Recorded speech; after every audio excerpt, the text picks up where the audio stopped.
Artificial intelligence is rapidly moving beyond chatbots and automation tools and into the executive suite, changing the way business leaders forecast trends, make decisions, manage teams, and plan for growth.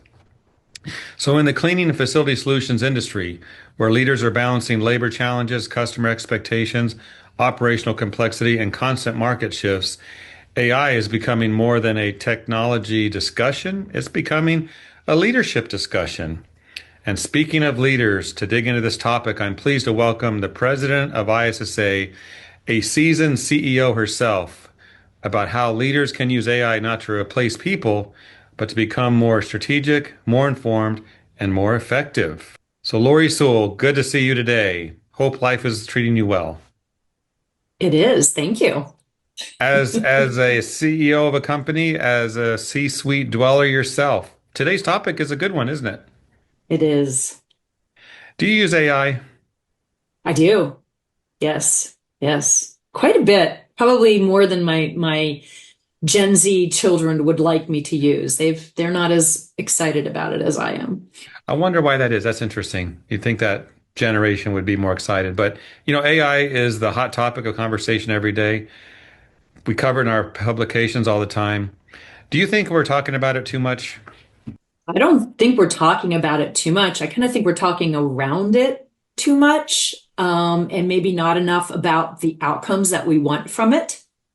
I think there's these like polars of, oh, it's going to destroy everything or it will save everything.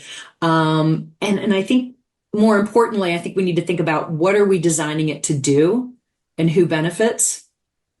So I've spoken a lot about something called inclusive prosperity, and I think about that particularly around our frontline teams, right? Frontline cleaners, frontline, folks working in the plants and the warehouses.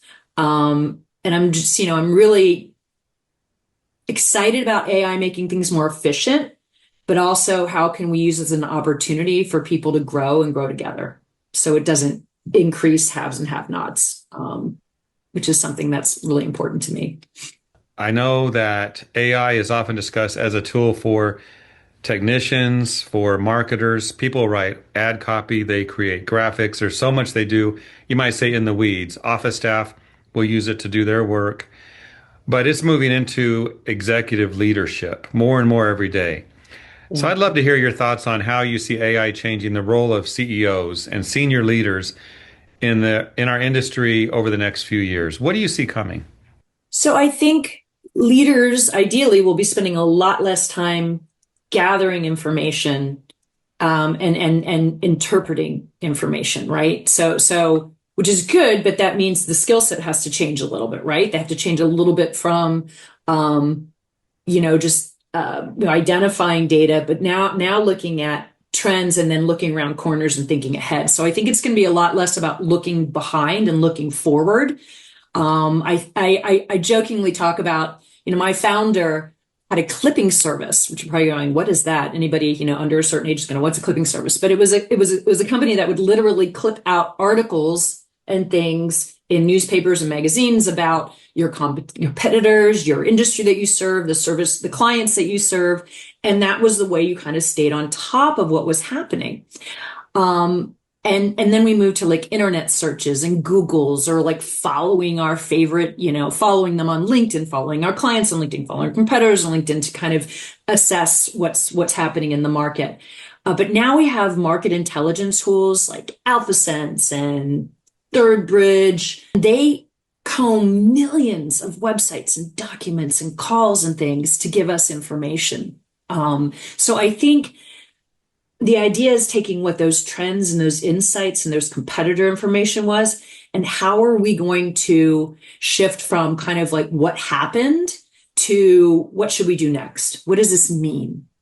Because the information is coming at us so rapidly, but how are we identifying what to do with that information? So I think that's going to be the key of how CEOs use AI more than, large language models and writing things, or like I did today when I created a new background with an AI tool and I said, make it an upscale office, but not cold. And literally in 8 seconds, this is what I got.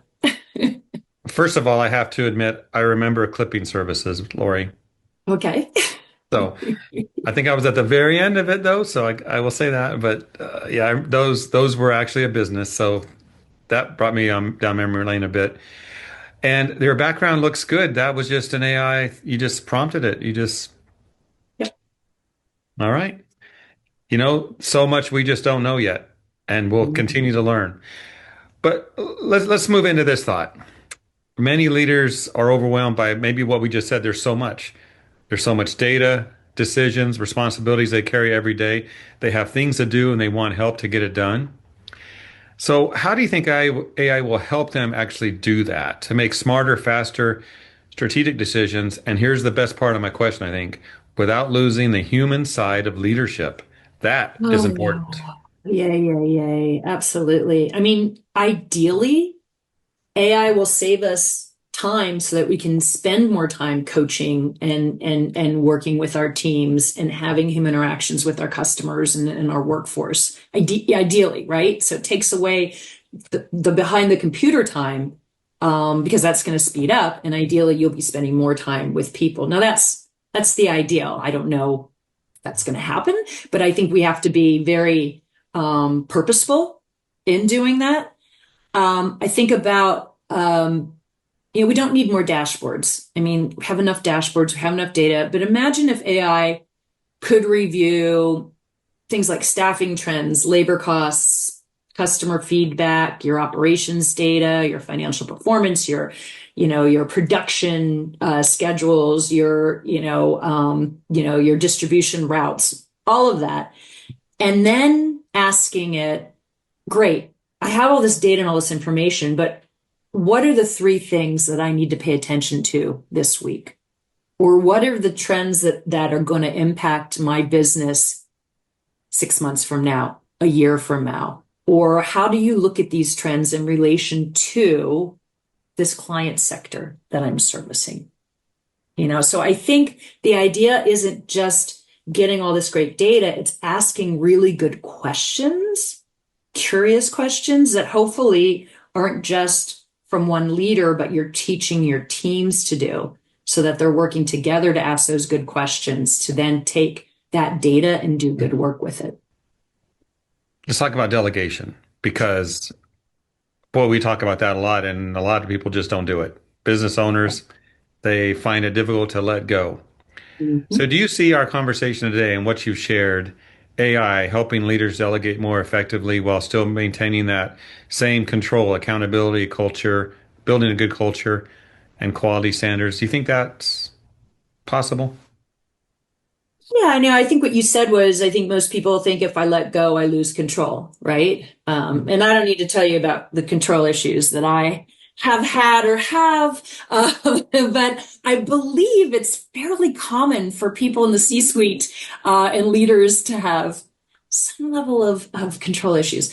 But I think one of the things that I learned is, I can't be the subject matter expert in everything, right? And my concern is with AI, now leaders are going to say I can, right? Because I've got this information. So I think they need to be even more careful about what they delegate, and delegate more, because the tendency might be, I don't need that information, or I don't need something from somebody because I can get it from here. But I also think if you're concerned about letting go and losing control, AI can create like visibility of what your team is doing to give you more confidence in your team, but you don't want to micromanage, right? I think you could, track their commitments. You could, identify, quickly how people are doing in their metrics or whatnot.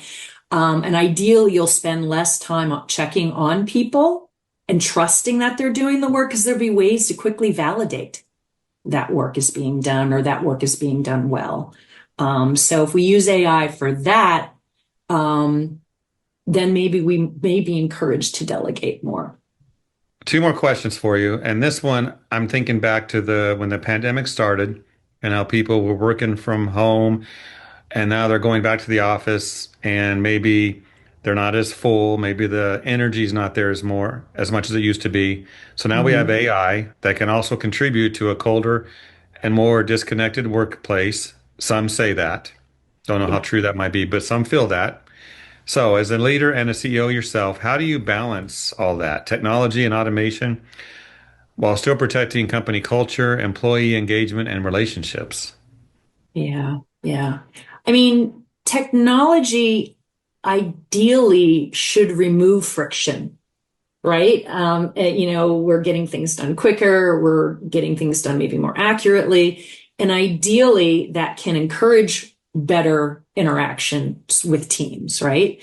But it shouldn't replace the human interaction. I mean, culture isn't built around software, right? I think it's built around, those human interactions. So if AI removes that kind of repetitive work, ideally managers will have more time to coach. They will have more time to support. They will have more time to recognize. They will have more time to mentor, ideally.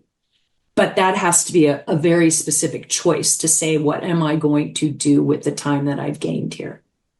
I'm going to spend it interacting with my team, or I'm going to spend it interacting with my customer more. So it has to be very, very purposeful. Or I think we all know vacuums, fill really quickly with more to-dos. And I think we saw that when we all got, cell phones and laptops and, as much as efficient as we got, we just did more work. And so I think it's important that the more efficient we get, the more we purposely find ways to have human interaction with, those important stakeholders. Yeah, I'm kind of sensing a theme here, Lori, as we talk, because the using tech and AI and everything we're discussing frees you up to maybe focus more on that human perspective, that personal touch than before. And that's really great. That's where real change happens. That's where people feel valued. Yeah. Yeah, yeah. But we have to do that. I mean, Yeah. you even have to like calendar it, if you will, on your calendar that I'm going to go and spend my time, doing this or doing that. Or like I said, we can all just get busy. Hmm. Okay, so let's wrap it up. Speaking to the cleaning and facility solutions industry, especially owners of companies who may feel intimidated by AI or unsure where to start. Talk about a few practical steps from Lori that will help them to see this as an advantage rather than a threat or something to run from. Yeah, yeah. So don't, everybody wants to start with the technology. They want to start with Copilot or Chat or Claude or Sunos or, I'll work with making music for fun, just like jingles to crack up my team. I don't have a lot of time to do that, but I've done it once, just to learn a new system. But I wouldn't start with technology. I'd start with like, what's your problem? Where are your pain points? What's taking too much time? What's frustrating your team? Where are we having to continue to solve the same problem? What are we doing that's problematic? Like maybe in it could be scheduling, it could be proposal development, right? It could be hiring. Where is your biggest pain points? And that's where I would think about, how can AI help us with that? We're doing a lot more of that in our business. We're also looking for some of our technologies that we use today for our finance systems are at end of life. And so to look for partners that have AI built in, or that they're really investing in AI, is really important as well. So I would suggest looking at where you need the help the most, and then looking for AI as a solution rather than trying to shoehorn an AI product into your everyday work. That's almost too simple, but It it's is. excellent I'm, thought. I'm not known for No, my complex decision. I say that because you wouldn't go to Home Depot and buy a pipe wrench until you had a reason to use the pipe wrench. Right. Why would you use an AI or try to learn an AI tool until you had the challenge or the situation where it's going to work? Yeah. I do see, Laurie, companies out there getting all the AI stuff. They're using all of it there, but what are they going to use it on? That's the question. I like what your perspective there. So Yeah. Yeah. And I think like, if you think about what we've been talking about, it's not about becoming an AI expert. It's about like becoming really curious about, hey, how AI can help you, and then finding the right person, the right product, and then becoming functional. And I even say functional because AI is changing so much that product that you're loving today might not be here 6 months from now, a year from now, or you're going to have a whole different option. So, I also would say don't get super invested. Exactly. And AI does make mistakes sometimes. I think I see a big water stain on the tile in the ceiling behind you. No, just kidding. Just kidding. I asked for that. I said, don't make it look real. Yeah, give me a water stain in the ceiling. No. Laurie, always a pleasure. Thank you for Yeah. this. And hopefully those watching will be able to apply some of this and make real change in their businesses and themselves.